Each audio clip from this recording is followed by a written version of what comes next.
Hello, good afternoon. Welcome back to Voices of Courage Asia.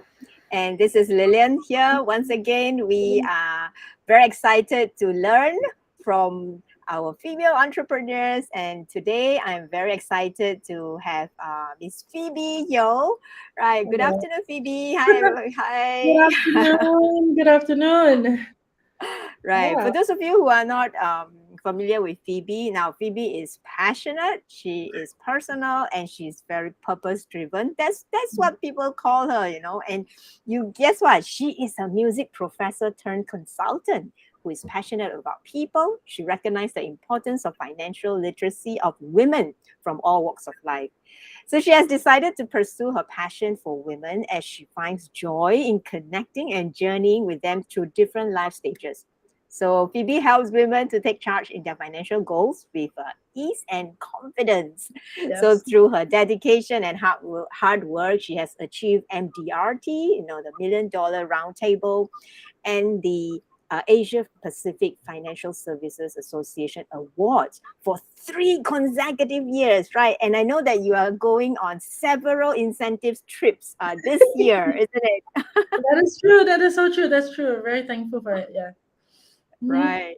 So, for those of you who are new to this channel, Voices of Courage Asia, you can go to our YouTube channel, subscribe and like, right? Click subscribe, like, and share so that more women out there, aspiring entrepreneurs, we can learn from those who are more experienced in their journey. Okay, because we are going to learn as much as possible from each and every one of them. And today we are going to talk about finances, right?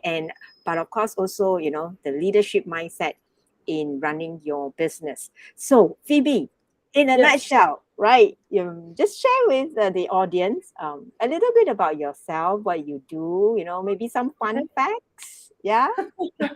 All right. All right. So hi everyone. My name is Phoebe. So yes, as what Lilia had told you, I was a music professor and then turned into financial consultant. Right. So this is something that a lot of people are like, what? Why? Why? What's the change? And later I will tell Lilian about it. But so for me, it's that um, a little bit about me would be I lived in the US for 12 years and then I came back. And I'm also a single mom with 2 kids. So that is something that I don't see as a struggle, but actually a responsibility, and I'm very proud of that I'm able to support my 2 kids, as financially, emotionally, physically, and all that. So yeah, and then one thing is hopefully Lilian knows that I like to travel, so hopefully one day I'm able to travel around the world. I would say big accomplishment, but I think one day maybe that will work. Right. You are Yeah. already traveling around the world. You mentioned so many different countries already. I know, but step by step must hit most of them, right? Yeah. I Right. wouldn't. So, Mm. anything else about you that most of us do not know? Well, well, let me see. I would say that I don't only play piano. I think that's something that most people don't know. Like what? I actually do play violin also as well, and of course singing and all that. But yeah. So I also play other instruments, and Wow. yeah, music is something was ingrained in me. I played piano since I was 3. Right. How many instruments do you play actually? Be honest. I Yeah. know As how long to as you play. know how to play. Yeah. You As don't long need as I to know, be an okay, all expert. right, okay, know how to play. Piano, violin. I don't know if you count vocals, but then drums, ukulele, Wow. 5. Uh-huh. So I think 5. I think 5 is enough. Yeah, So you can see that musical talent over there, right? Do your children actually also play yeah, different they do. instruments? They do. A Right. lot of people, sometimes say, "Oh, so you're a musician, so you teach your kids." I thought, not really. So to me, is I have somebody else to teach them. But yeah, so they are learning. I think my girl is learning piano, and then my son not Mhm. really. So yeah, maybe soon. So you see. Wow. Okay, that's good. Yeah. So we Hmm. know a little bit about Phoebe that she has this special talent. If you want to sing or play the certain instruments, I think yeah, you know who to look for. Okay, let's come come to the business, right? Really want to learn from you, and that is maybe why don't we start like sharing with the audience what is your business all about, and what's Okay. so unique about it? Mm, All right. So, as you know, I'm actually a financial consultant. I actually represent Prudential. So, yes, of course, we hear about agents and doing financial planning. But I think one thing that I am very unique about is that I really do focus a lot on women in terms of financial literacy. So, through education, through awareness, it's actually got to do with some life circumstances. I think I don't mind sharing with you. It's that when my father passed on, my father was the one who took care of all the finances, right? Usually in an Asian family, correct me if I'm wrong, Lilian. The thing is that usually the husbands take care of the family and takes care of the finances and all that.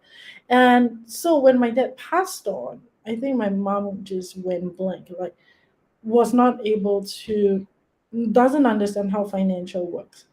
And so I think that was one need that I saw in terms of the older or more mature ladies in Singapore. The other mhm, one would be, as we also, of course, know that the divorce rate have gone up in Singapore. And so what happens when divorce happen, then sometimes the ladies are the one at the losing end because they have never really done financial planning, or it was always mhm, done by the husband. So there's one mhm, question usually I ask is like, hey, have you done retirement planning? And say, oh, my husband have taken care of it, which is great. To me, I think that's awesome. But the thing is that do you know what he has planned for you? That's the main question. Because if mm, anything happens, would you know what's going on? That's number one. Number two, it's is your retirement plan is it similar as your husband? Because everybody is different, right? So those mm, are a few things that it really means a lot to me. So through financial planning, another thing is I am pretty unique in terms of the way how I do my financial planning or sharing my presentation to my clients. It is interactive. It is very illustrative. Um, mm.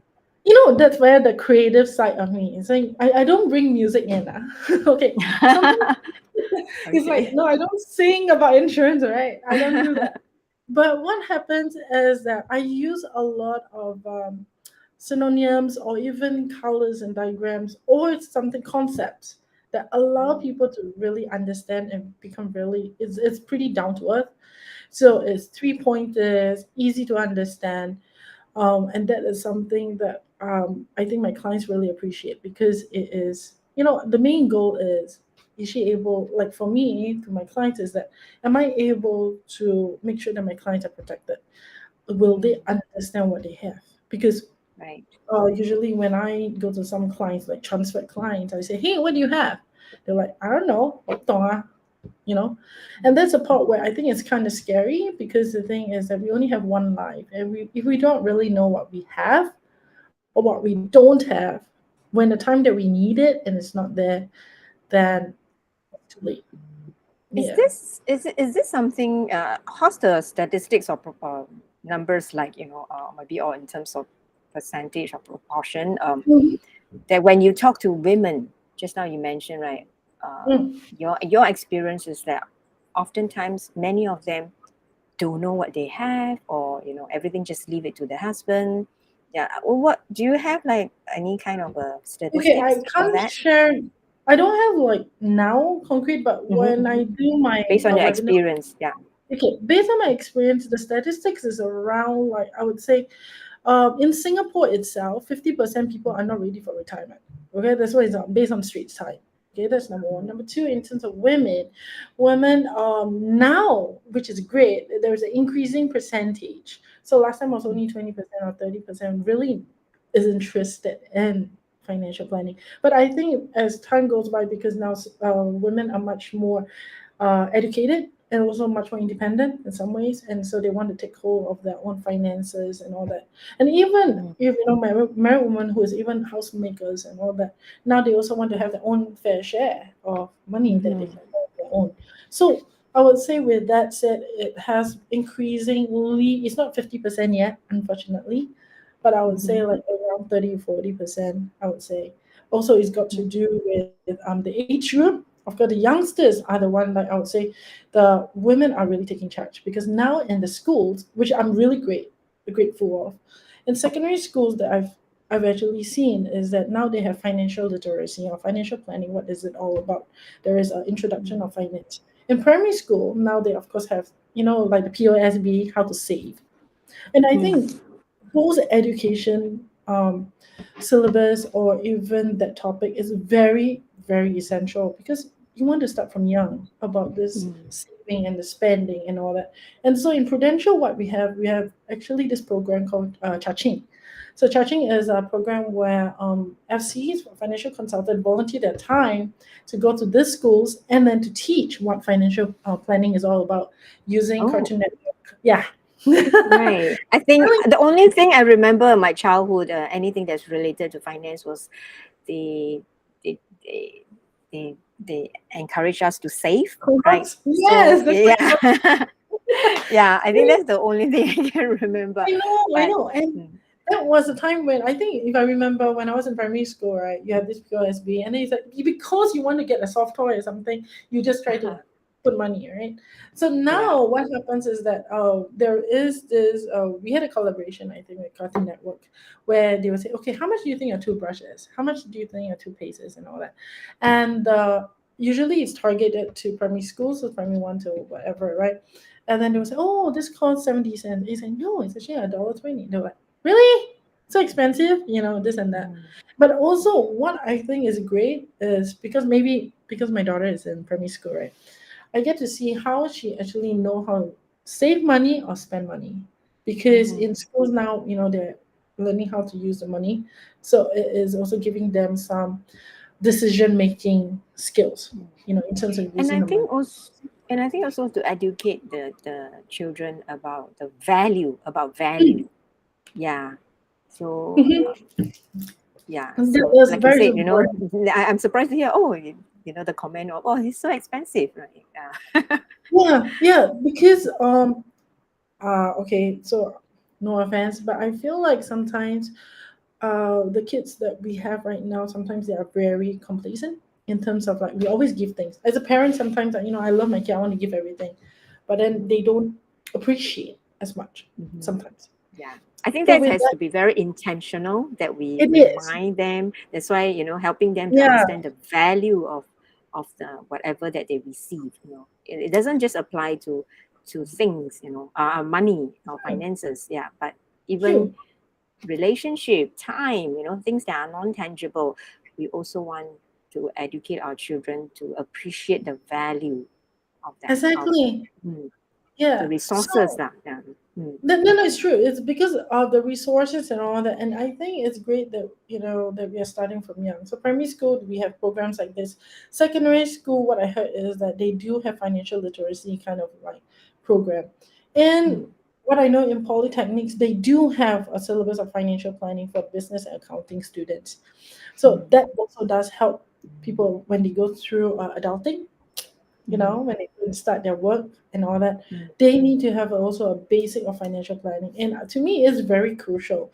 You always mm, want to have a good foundation. It's like building a house, right? If your mm, house mm, foundation is not strong, everything mm, that you pile up will fall eventually because it's mhm. weak. See? And if you translate that to life skill set, right, it's actually learning to manage resources, right? Is that, in the area of finance, it could be in area, like we mentioned, other resources in life. How are you managing it? That itself is a skill set, isn't it?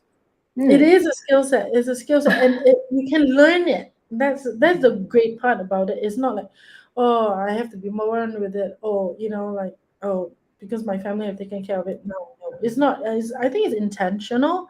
Is that Mm, if you want to learn, you're able to learn it, and I think right. that is something that I want to provide, especially like is like for me is I target a lot of women because that is women has different own set of problems or whatever because Mhm. we live longer, we have more Mhm. medical problems because we live longer. And then what are we going to do? So we have a longer time of retirement or maybe a longer time of long term care.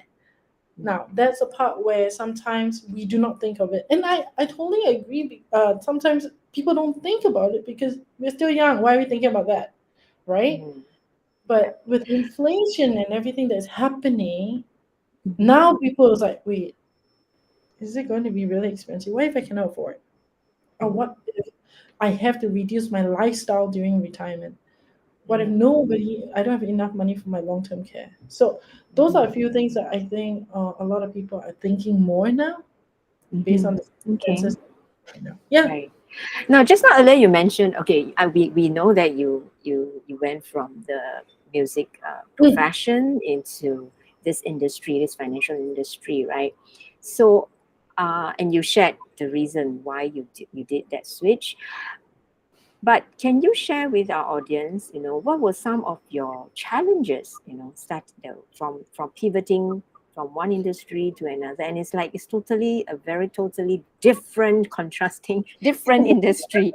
Yeah. So what were some of your challenge, and how did you actually overcome those challenges? Okay, so I think for me was okay. Everybody knows in the music industry is very different, right? And then finance is a lot of numbers and all that.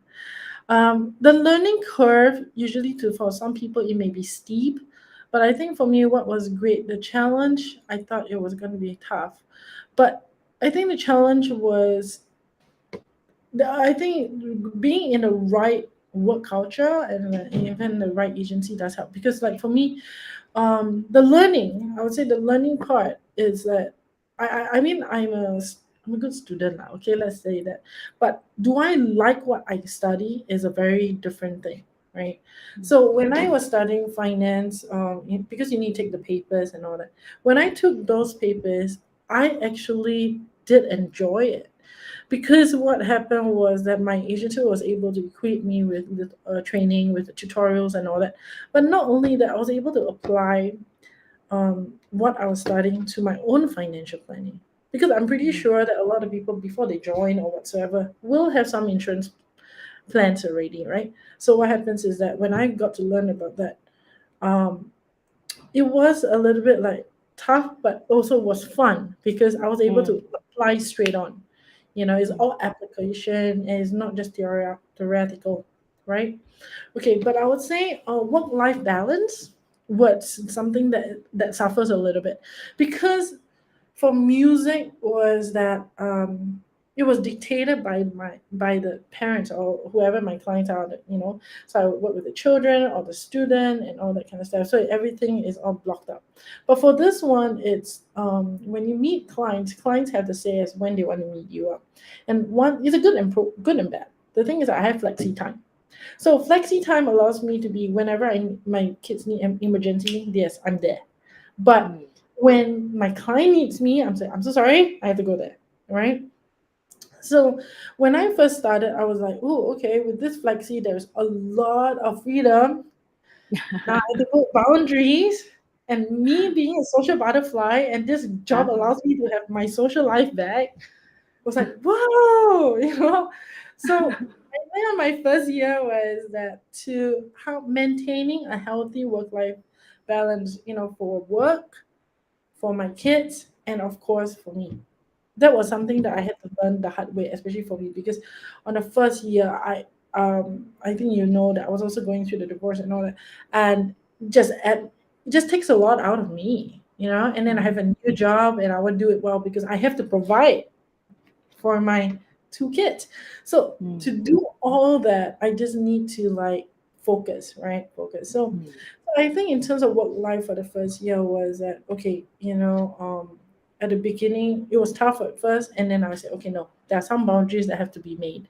So what I mm, did was that I have a timetable. I do a timetable that write day to day, hour by hour, what I will do, and I do mm. follow. So people knows that I'm Wow. dictated calendar. So friends who are watching this and who knows me, they know like you need to book Phoebe because Phoebe is always busy or she's busy 2 weeks in advance. Because I Mm, will slot all my clients first, and my kids is no negotiable. Weekends I don't work. So a lot mm, of our financial consultant they do work because the weekends are prime time. But for me mhm. is I tell my clients I will chong for you from Monday to Friday, but Saturday Sunday is my family time. You can't take. Mm. So I Yeah, I think think that. thanks for sharing that, because I think first of all there are quite a number of learning points, from your sharing, from this part of the sharing. There's so much to learn, and a great role model there, because a lot of I mean, you mentioned you're a single mom, but there's so many things you're going through, that crisis, and Yeah. all, and that switch and pivoting from one industry to another, and you got your kids that you need to take care of. But you made a choice, Yeah. and you knew, what was distracting for you, and you so-called make that sacrifice as well, right? The Yeah. social That's life part and all that, that's true. and you That's just true. get what needs to be done, what's necessary, and what are the necessary essential things that needs to be done, and you put in that structure, the system, right? The calendar, the booking, and all that. Those are systems and Definitely. structure that helps. Those Yeah. of us who know that we are very free flow, free spirited, we need structure and system. And if we need that, we need that, Yes, and get that exactly. done. Yes, Mhm, because the thing is, as entrepreneurs, like I call myself as a financial entrepreneur, because mm, in as a financial consultant, this is my own business, right? mm, In order for us to be productive, I will use the word productive. We are holding different roles as women. We are holding roles as maybe a daughter, a wife, a mother, or grandmothers for some, right? mm, How are we going to juggle all of that within our busy schedule? That is something that is very important because the kids is only 5 years old at one time. They're not going to be 5 and 10 years, right? So yeah. they will grow They up grew and up stuff so like that fast, right? so fast, so fast. I was just telling someone like I wish my girl was small, but now she's not. You can't turn back Because the clock. you can't turn back time. You see, so Mm, I think when you put the boundaries, what is and what if not, it mm, does help a lot. mm, Especially with a social butterfly like me who's everywhere, love people, but then you need to mhm. see what's your priorities. What are your Yeah. priorities? The And family I love what priority. you said about the non-negotiable. Yeah, certain things are non-negotiable. Some things are non-negotiable, and this actually just planning a structure within a non-structure Mm, allows you to actually be much more productive because you're much more focused at the certain timing. And then I want to share the second one. The second one is a very big one, especially for entrepreneurs, is self-doubt is always omnipresent. Am Yeah, I I right? think majority of us can identify and resonate with that. Yeah, it's like a Yes. daily voice that we need to shoot down. Yes. Self doubts are the traders. I always say that. Self doubts are always the traders because it makes us lose the good that we might have actually. So I wrote this down. William Shakespeare say our doubts are traders and makes us lose the good we often might win by fearing to attempt. Wow. It's true. And to us, okay, like for me, I'm a Christian, you know that. The thing is that when we self doubt, I feel like God wants to use us even in a bigger way, but Mm-hmm, because of our self doubt, we limit ourselves. And once we limit mm-hmm, ourselves, God will use us still. But the thing is that we lose the huge plan that we are mm-hmm, able to do or maybe to impact. mm-hmm. And that's something that I feel like okay, it's my first year because people who knows me like they will be first question. We always know you as a music girl. Now you're the finance girl. And Mm-hmm. no, it's true because I was doing very well. I was performing at Carnegie. Who Mm-hmm. performs in Carnegie? And then I was traveling around the world playing piano. You just give me something and I play. And then you telling me one day like, hey, I stopped doing that and now I'm doing finance. So Yeah. I know people like that's what I was known. Mm, And to break the mold, I have to break the mold of myself first. You can't change. mm, You only can change yourself, right? So right. one thing I realized that yes, I was a music person, this and that, but I realized my big passion wasn't just music. The biggest passion that I have was people. Mm, Music. I think I wrote this on my Instagram. Music heals the soul, but the thing is that for me to be with people, I'm able to heal them, and not them only, but their loved ones as well. Because mm, through the knowledge that I have right now, I'm able to heal the loved ones as well. I'm actually impacting a bigger, mhm. more mass influence, if that's a way to Yeah, use. I think the way I look at it is a different platforms.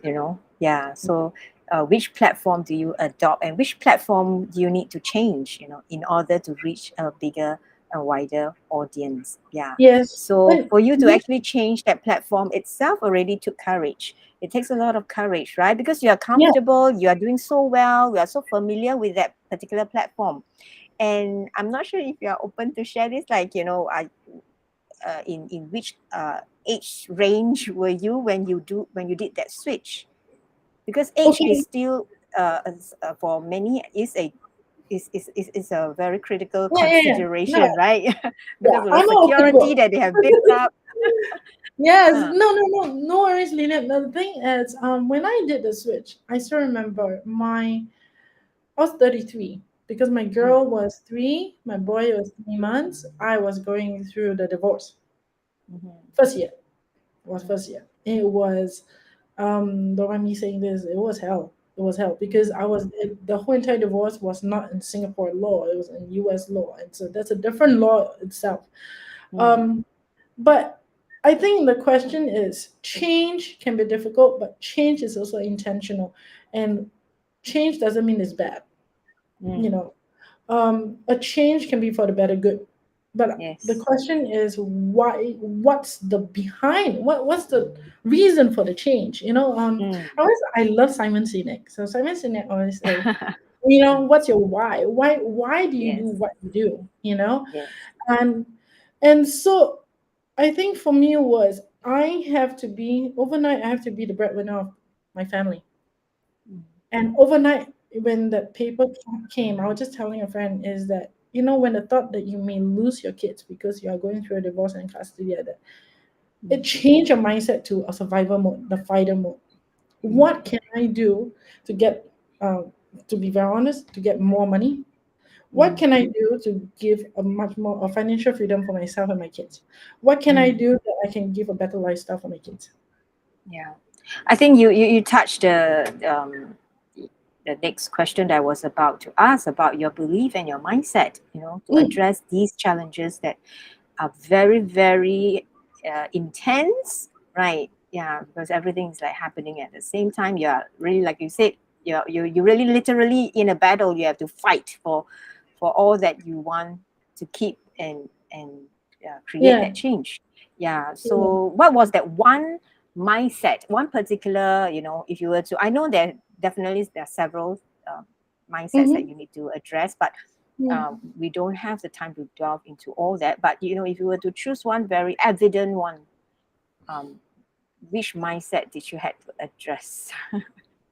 Okay, I think the mindset of okay, this one is actually got to do with my faith. Okay, I Mm, think the mindset is I do my best and God will do the rest. For mhm, me, it was this battle was not easy for me. It was again emotionally draining and all that, but not a lot of people knew was that. Well, this is my first time telling this on live.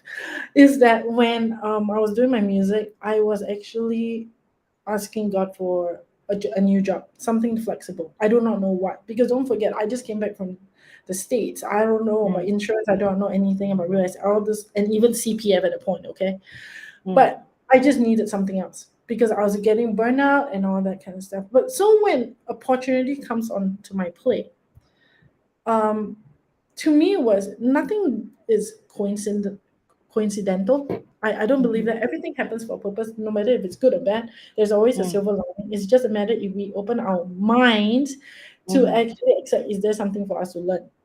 So I think for me was that okay, if this opportunity has come to my side, what are you trying to teach me?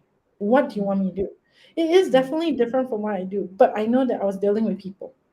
mm, So when I knew I was dealing with people, that was something that my dad. Okay, so my dad was. It will go always go back to my dad because I'm a daddy's girl. Okay, my dad did say this before. Always love the people. He's always for the society. He's always for the social work. Always love the people. And I think from this, I was able to hear this industry allows me to touch a lot of people and allows me to be blessed by people's story mm, because we are dealing with money is something very touchy. It's something mm, that you need confidence with, and it mhm, also something that people will tell you their hurts and their concerns. mm. when they're Right. living or when they're dead, right? And so the mindset for me is always do my best, and I always believe that whoever sits in front of me, this is no coincidental. No matter, it's nothing about buying or whatever. It's how can I help you through the wisdom that I know, through God's wisdom and knowledge and whatsoever. How am I able to be of help with this person for their life journey? So Wow. Mm. yeah, so I think that is my mindset in terms of my work. In terms of my work, that because when you're dealing with people, it's very sensitive. I think it's a very sensitive thing, especially being in a marketplace. Because the thing is that where everything is going on really crazy, and there are a lot of hurts, especially with people with money. It's Yeah. how do you deal with it? And I think for me is always do my best. Just Right. do my best. You can't. Yeah. Yeah, I think that reminds me. Thanks for sharing that. Hmm. That reminds me, to always have this mindset about how can I add value. How can I add value into another person's life? Right? It is. Someone said this. It is not about you, but it is about you as well. Yeah, it's not about you because we are trying to help others, but it is about you. Is because so that whatever you have, whatever that you went through, whatever experiences, the good, the bad, the ugly, whatever, they don't have to be wasted. Yeah, they can become empowering tools to Hmm. actually support another person through their journey as well. So thank you very much Definitely. for sharing with us your mindset in terms of Hmm. your work. Now, how about core values? I'm going to finish up with our last two questions, and Okay. because core value is such a critical component in our culture, in our community and culture as well. So I must talk about core values. So, do you have a set of core values for your life and your business, or are they the same? The set Okay. of core values? Um, I think Mm, for me, I'll just tell you my core values for my business first, and then I'll mm, tell you about life. I think with my core values, I use an acronym for power. Okay, in terms of mm, power, is that it's always have to be purpose driven. There must be a purpose of what you do. Number O is observant. This is the part where you need to be sensitive around you and listen more rather than talking. mhm, Yeah. Then number three is willing to learn, because this job, this industry will test your character. This place, it's always ever learning, because there's always new products out, and sometimes it's good, sometimes it's not. But then mm, every problem is different. So every problem is different. Now, of course, you need to have different knowledge to mitigate those problems, right? mm, And number four, mm, E is empathetic. This is one of the biggest one. If you don't mm, know how to empathize, you can't be. Personally, I think you cannot be in this industry for a long time, because this one is mm, got to do with people. You need mm, to know how to empathize with people. Yeah. Then number five for R is reliable. mm. If I cannot rely, if they cannot rely on me, then what am I doing? you know. So, being reliable, and that is where trust comes in as well. So that those acronyms of power, I think it does work for my business. Yeah. Wow, wow. I think that's very good. I think that is, yes, power, purpose, observant, willing to learn, empathetic, and reliable. Thank you for sharing Okay. that. Hmm. Yeah. No, one thing I want to say, right? This may applies to for my business. This just came to me. Okay, so random, but I would say this actually applies to us as women as well. If you look Hmm. into it, we need to always have a purpose and not say Yeah. this is what I am, this is who I am, and that's about it. I mean, I always think that there's always a greater purpose for every woman, you know. Hmm. And number two is of being observant about the people around you, because again, your story can actually help everyone, because you're uniquely Yeah. you. It Yes. doesn't matter if you want to share it or not. And the willingness to learn, is life is always a learning journey. If you stop learning, that's Yes. where your learning stops. That's it. Then empathetic and Oh. reliable is, if you have kids and all that, that's where it tests you also. So Yeah. yeah. Thank you for sharing that this acronym. I think it's very easy to remember and it's powerful. Thank Right. you. Last but not Yes. least, again, the focus has always be on courage and leadership. So what's Yeah. your thought and what does courage and leadership means to you? Okay, so courage and leadership does come hand in hand for me. Okay, I mean, in terms of my life story, I think I mean, it takes courage to get out of it. Of the divorce, it was an abusive marriage and all that. That takes courage. Okay, but I would say, in terms of my business, courage and leadership goes hand in hand, because what it means is that as a courageous leader, you are not afraid for feedback. I mean, you are always open for a learning journey rather than, oh, I'm a leader, you need to hear whatever I say. It's not, there is no open feedback, like you're not willing to learn or whatever. So I think that is one. Number two is listening without filter, meaning that you don't judge. You have an open mind to hear the other partner or whatsoever say. And then I would say with these two elements, right, then it will comes equals with the trust and respect from your customer, from clients, or even your loved one. So I think that is what, for me, courage and leadership works hand in hand, and I think that is something that I works and strive towards too still. Yep. Thank you, thank you. I love that. Thanks for sharing that, and thank you very much, Phoebe, for setting aside your lunchtime to do this, Nice. have this conversation. And there's really a lots and lots of lessons learned from your sharing. So for those of you who just tune in, or you're watching this replay, um, yeah, before you even start watching this replay, grab a pen and paper, because there's so many key lessons and takeaway that you can really glean from this conversation. Yeah. So if you want to know more about Phoebe, and if you resonate with her story, her struggle, and you are in the midst of yours, and you need the support, do reach out to Phoebe. Right. So if it's on Facebook, it's Phoebe Yeo Financing, right? Phoebe Yeo And your Financing on finance note. Facebook. Yeah. So Mm, yeah. mm. Yeah.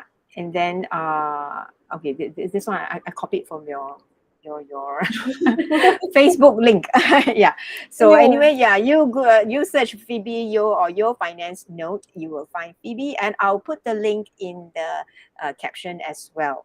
Okay, so we run out of time, and I don't want to hold up on your lunch. So thank you very much once again, Phoebe, for your time, and we'll Well, see you again. For those of you who just tune in, remember, like, subscribe, and share the channel, Voices of Courage Asia, or if you're watching from Class Living Facebook page, do help to spread these this recording to as many women and in fact, and men as well, because the lessons learned here are universal, right? yes.